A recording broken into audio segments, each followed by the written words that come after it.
key performance markers that they hit. The results tumbled with it, but they built up enough points during that really strong stretch that they're still sitting 2 points out of a play-in spot.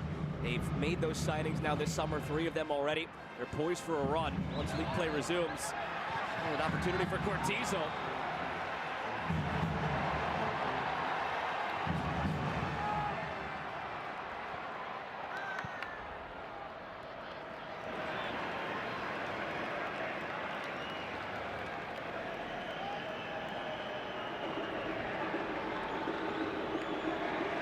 Rojas.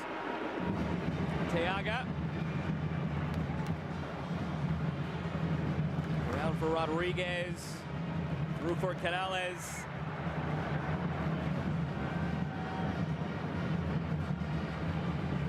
Canales last year in Leagues Cup.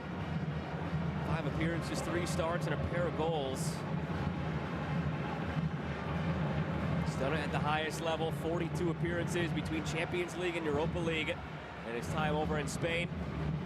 Valencia, Real Sociedad, Real Betis. Brief stint, 10 matches with Real Madrid. A lot of quality for Canales, the number 10 on the Monterrey side. Now it's the other way for Austin. O'Brien scans, comes all the way through, not what he had in mind. He had Gallagher at the back post, did O'Brien, and he just looked it off. And that sideways pass in that moment. This is where Austin cannot let themselves down when they get to the final third. As we sit through 22 minutes right now, just not doing enough in that final third with their entries. Rojas thought about it again from distance. This time Dessler closed it down.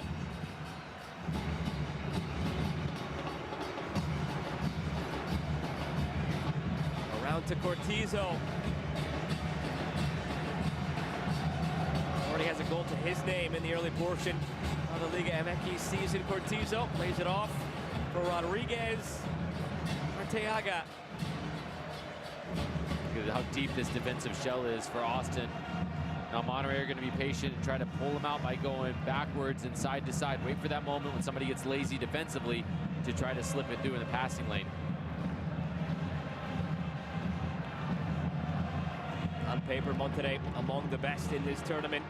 When the seeding came out, as far as how they handled the pots and the draw, they were the #1 seed that was available in the draw. Columbus and Club America, automatic buys to the round of 32. The highest ranked team in the draw was Monterrey. Austin, when those pots were drawn, were the pot 3 team, ranked down in 35th. So on paper, disparity, but a lot different when you're between the lines versus what's on paper. And that draw was conducted in January. A lot has changed since January.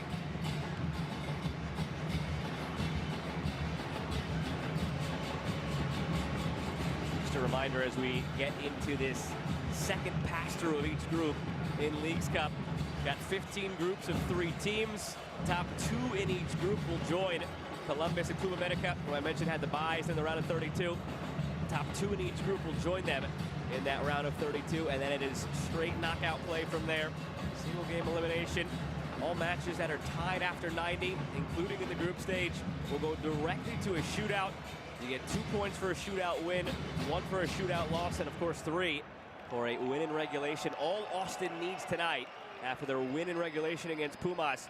All they need tonight is a draw at 90, and then regardless of what happens in the shootout, they would clinch a spot in the round of 32. But regardless, they're in a good spot. You look year over year. Last year, every single team that won a game in regulation in the group stage made the round of 32 with no exception. So if you're going based on last year's history, Austin already in a good spot, and they know that. Josh Wolf was banging the table going into that first game to just take care of business, get the win, and they obliged.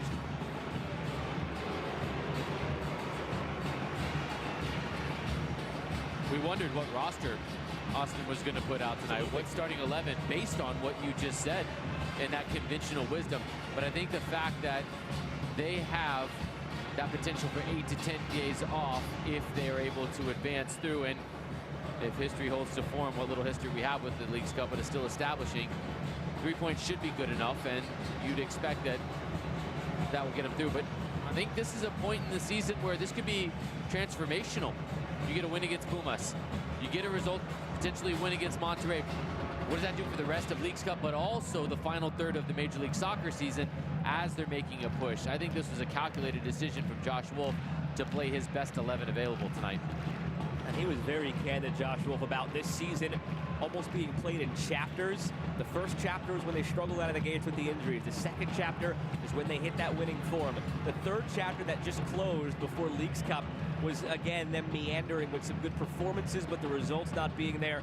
He said we're in chapter 4 now in Leagues Cup, and chapter 4 can build momentum for chapter 5, which is that all-important stretch run. 9 games remaining in the season once you get out of Leagues Cup and hit that final stretch. And chapter 5 earns you a chapter 6 of the postseason if you get there. If you had to guess, how many chapters do you think would have been in that book if you'd have pressed Josh Wolf? I think he would say there's a 7th chapter, and that's perhaps lifting MLS Cup if they get that far. I don't know, would he count every playoff round as a chapter? That'd be a little excessive, I think. Tell you what, I'm not reading that book unless it's got pop-up pictures in it.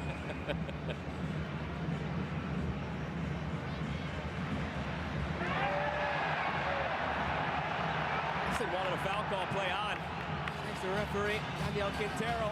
And they've got some numbers here. Stefan Medina. Medina to Cortizo, heavy touch, and commits the foul. Crisis averted for Austin.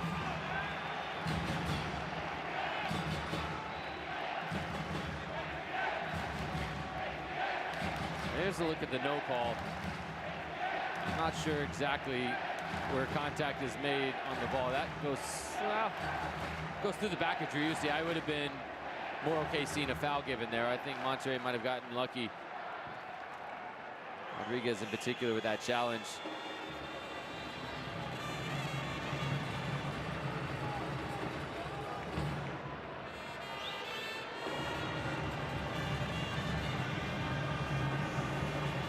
A reminder as well, the champions of Leagues Cup, the runners-up of Leagues Cup, and the third-place match winners all qualify for the next Champions Cup.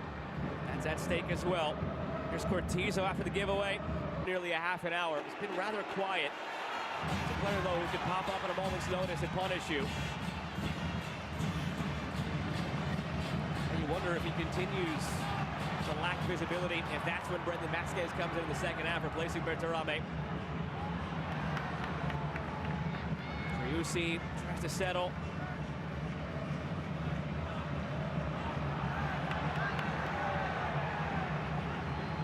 Canales. Wolf was pleading for Hedges to reach Canales. Now it's slipped in behind for Medina. Stefan Medina, it's blocked down by Pereira. Tracking back, rather, Biro, going for goal. It's Cortizo. It's blocked again by Biro. Shipped over the top toward Berterame. A lot of space down that right side initially when Medina stepped up. Austin got very lucky because Pereira turned off. There was a real opportunity for Medina that he wasn't able to capitalize on.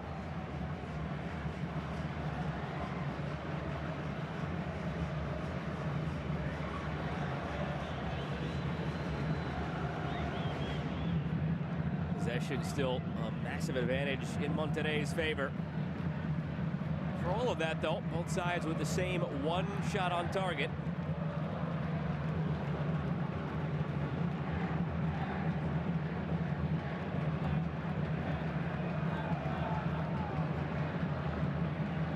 Space again for Cortizo. Pereira closes him down. Medina. Switches. Dessler and a beat on it.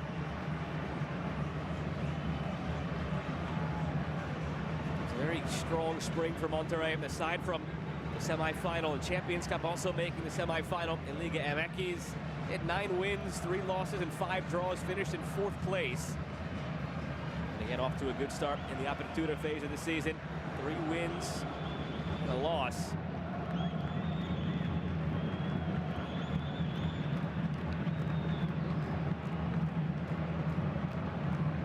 Pulled ahead for Cortizo. Berterame again hanging out around the penalty spot. They haven't found him in a dangerous area. Canales. Cortizo. Again, Sergio Canales. Boos coming down from the Monterrey supporters. They want more action and more activity here in the attacking third.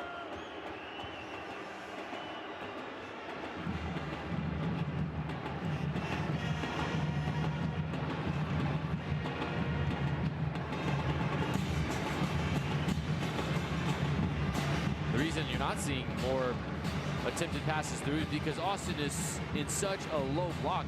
That is so difficult. That's what Austin wants, is for you to get impatient and try to play it through a crowd of defenders.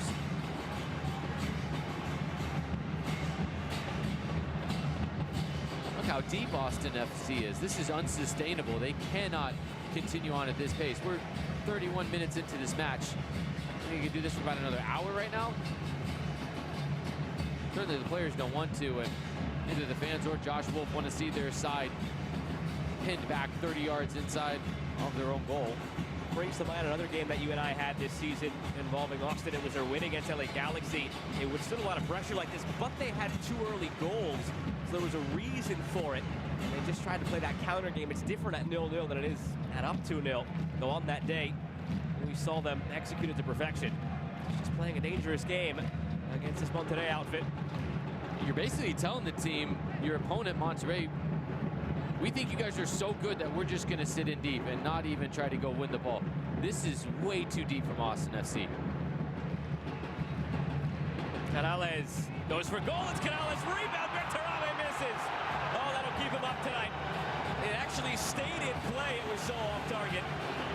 And that's one that a player of his ilk puts away maybe 9 times out of 10. Fortunately for Austin, this was that one. And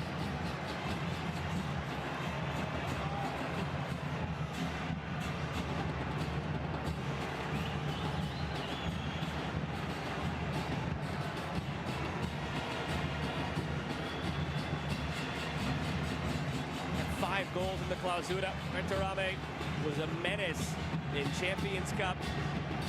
2 goals, 2 assists, and the run in the semifinal. And as I mentioned earlier, 5 goals in 3 games last year in Leagues Cup before his broken foot. Now a bad giveaway by Monterrey.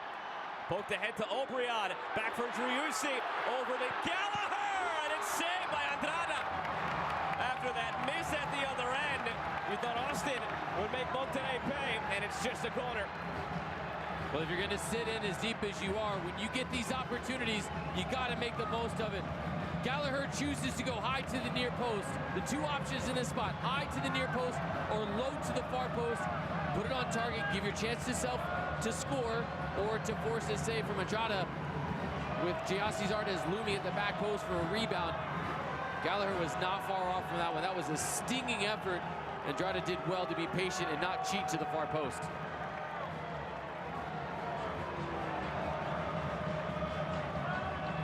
Alex Ring stands on it.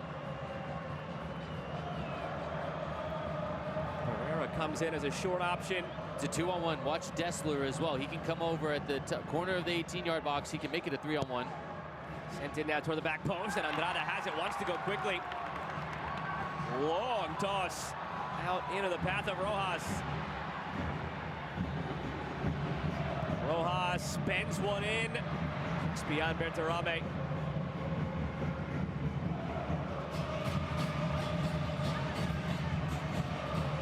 Fimbres thought from distance. Thinks better, goes to Rojas. Overlap coming for Medina. Stefan Medina. Rojas closed down by Pereira. 10 to go in this first half.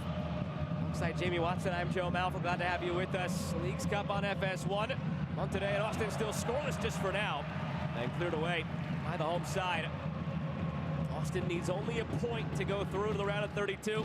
Though even with a loss, they're in good position. Monterrey playing its first match of the tournament. Semi-finalists last year.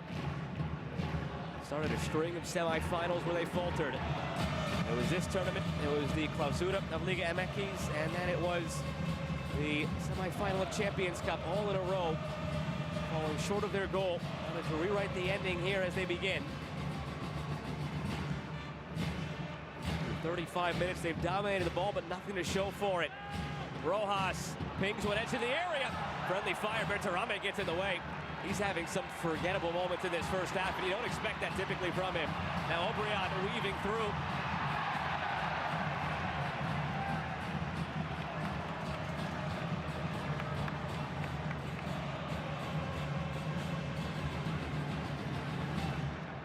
Questions being asked right now of our referee.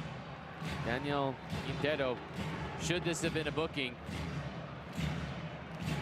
I'm actually okay with the decision because Giassi Zardes was the only other player in advanced position of Obrian, and he had actually got knocked off the ball, so his momentum had stopped. And because of that, Obrian was actually stopping his attack to come back. I think that's the right decision to not give a yellow card from our referee there, despite the protest from Austin FC. Leagues Cup on FS1 is presented by Carnival Cruise Line. No one does fun like Carnival.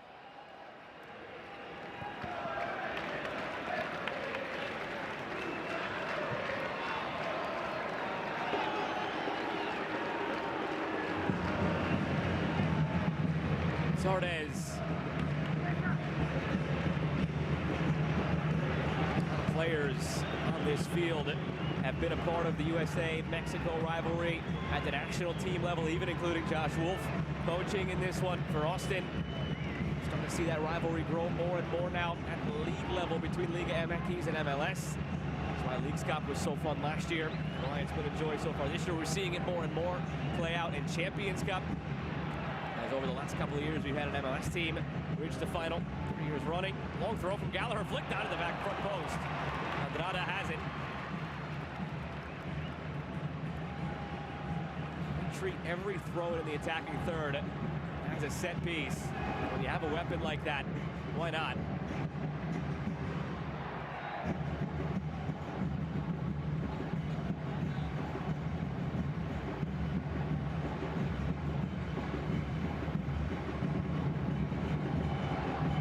Rodriguez.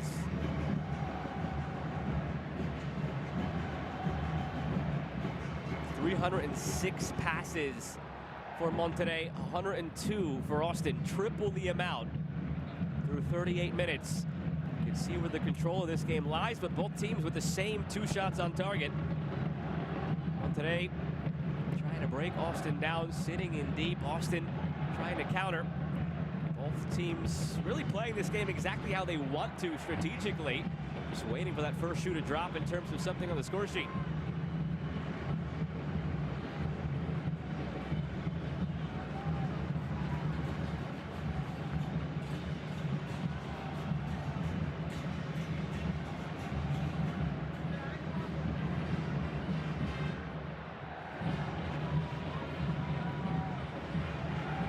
Moreno. More patience from Monterrey. Tarame taken down, free kick. They can make something of this set piece in the attacking half. When you have a team like Austin that's just so compact, you have to make the most of any set piece that comes your way.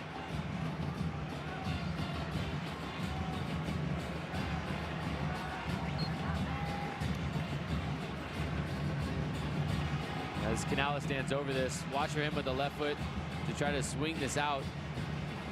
He can. Berterame is a target in the box. This is normally where the likes of Brandon Vasquez, who's on the bench tonight to start, he would certainly be a threat. You've got one of the most cultured left foots in Canales. He can curl this in and put it wherever he wants. Drops it into a dangerous spot, but no Monterrey teammates converging on it. He was in that free kick with Iker Fibres, the 19-year-old. I don't think that Fibres was talking Canales out of that one. I can tell you what that conversation is like. I've been the 19-year-old with the seasoned veteran. You just say, hey, you got this. You don't even ask the question, can I take it? You've got a 33-year-old in Canales with his left foot who played over 500 matches in La Liga. And you've got a 19-year-old in Fibres with a bright future, no doubt, who's played 3 games in league play for Monterrey. Little bit of a difference there between those two. But it shows the faith they have in Fibres and maybe his right foot going forward. Chances are he was just a decoy, though, right? Hey, I'm trying to talk him up a little. Yeah. He's got a bright future, okay? From the corner. Flicked on at the near post. Nothing there. Obrian has a lot of speed, and he almost got through. But off to the races. Oh, and Arteaga had to be absolutely sure about that because he's the player sitting on a yellow. This is a late challenge, and everybody's upset because Pereira went into the challenge with Fimbras. That's why everybody's coming over. They felt as though he left it for late. There is video review in Leagues Cup. And like everything, it will be checked if there was a challenge that endangered the player's safety. This is the one where Arteaga is on a yellow. You can see where he kind of pulls out. Now this is the one. Watch the foot of Herrera. He went with the inside of his foot, not the bottom of his foot.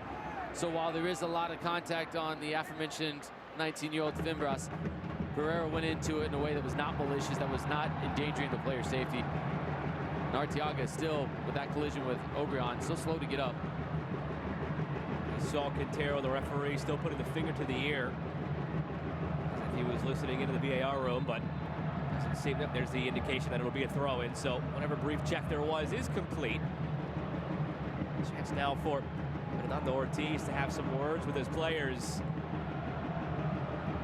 If you're in Monterrey's position, still 0-0, dominating control of the ball, 7 shots, only 2 on target. There's certain things you're happy about if you're Fernando Ortiz. There are certain things that need to be a lot better and a lot quicker, you'd imagine, as well, in the attacking half. And that's why we heard some of the boos coming down from the Monterrey supporters. Well, and let's talk about the things that Ortiz might be excited about. Passes into the final third. For Monterrey, 101 in the first 42 minutes. For Austin FC, 25. Staggering difference, 4-1 in advantage for the visitors. And what that tells me is Austin FC is completely content giving the ball to Monterrey, completely content sitting in and just trying to make this ugly, trying to make this low scoring, trying not to give the lead to Monterrey. That's too passive of a mindset. And that's the challenge from Obrian. It was as he was planting his foot, he's stepping down, and there's just that contact from Arteaga right at the hip level. Just that awkward nature that Arteaga is playing it forward, and Obrian's momentum only really gets stopped because he runs full stop into Arteaga.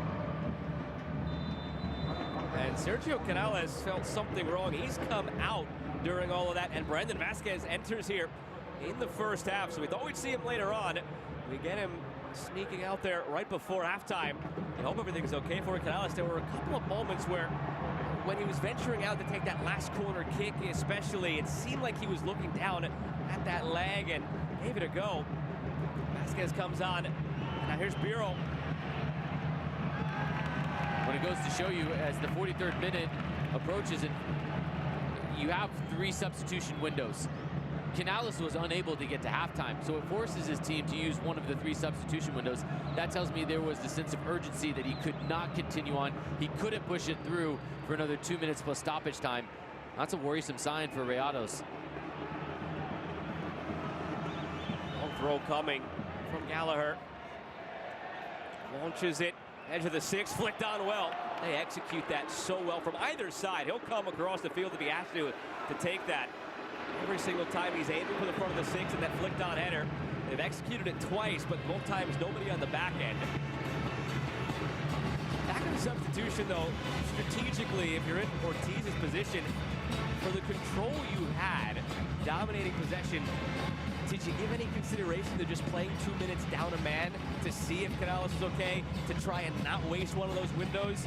Even if it was urgent and he couldn't continue on anymore, do you run that risk of playing down the 10 for a couple of minutes, or do you just make the change? To Rojas. That's why you and I aren't coaches, and you and I are sitting here. We could just second guess, but those are the things you have to think about. I will say there was consideration absolutely about that, because you don't want to waste one of your windows. But that consideration was probably short-lived because of the fact that Rayados have such dominance in possession. You bring off Canales and you bring on another forward. Vasquez is different from Canales in the fact that he'll go right up top and he'll partner with Bertarame. Bertarame can actually play a little bit underneath if you need some help defensively. You want to play in that number 10 role. Bertarame can drop in there and do the job that Canales did. But for my money, this tells me that Fernando Ortiz thinks his team is so much better in possession and will dominate possession, get a second forward on to try to go and get the game's first goal, excuse me.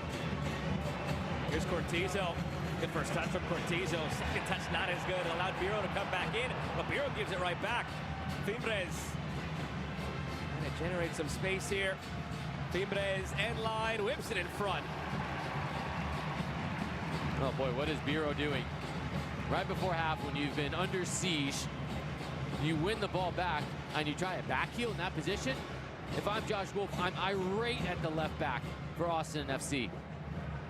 And it leads to this corner kick, and make no mistake about it, this is still on Biro and his giveaway.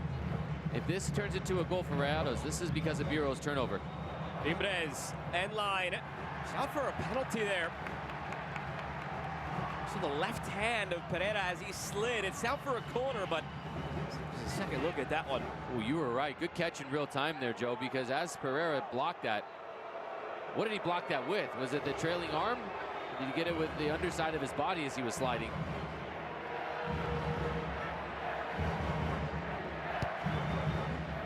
Corner taken quickly. There won't be a further check. Terrific ball deflected on the way in on the shot from Jorge Rodriguez. All right, good from our referee. He initially pointed to a goal kick, but unless 5 players simultaneously raised their hand from Rayados in planned choreography, more likelihood that it actually did hit an Austin FC defender, and that look confirms it. And the way that ball moved, unless it defied the laws of physics, it had to have taken a deflection. Now here's a dynamic to it. Remember, Canales and Finbras went over there. Now Canales is off the field. You lose his service on these set pieces. Keep an eye on number 9, Vasquez. He's the player. That is a mismatch with Biro. Tactically, because this stuff happened the first time, Austin haven't been able to make a change and get the matchups they want. Whipped in, Vasquez got to head to it. Rojas again on the volley, and it's touched around the post by Stuver. Through all that traffic, he picked it up late, and they'll redo it from that same far corner now, Monterrey.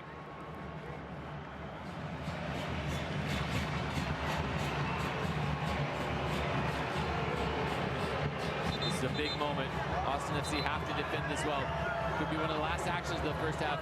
It would be devastating for Austin to defend as well as they did in this first half to concede at this moment. It'll be the last play of the half. Still loose. Over toward Guzman. Easton gets it away finally.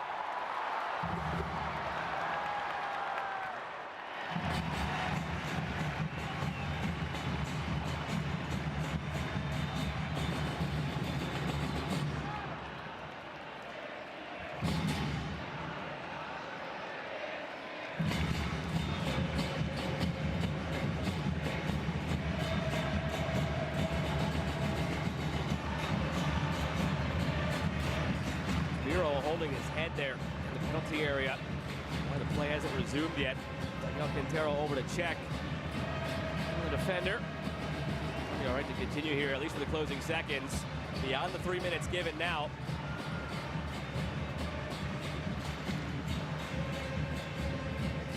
Hasn't given the signal to resume play here, though, Quintero. They could be they're checking potentially for a handball, and that initial header, how it was blocked by an Austin FC player. It was Vasquez's header.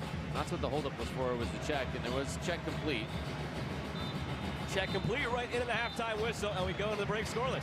Dominant first half from Rayados. 76% possession to Austin that dominated the passes in the opposition half. 207 to Austin's 48. But Austin have done just enough to keep this level.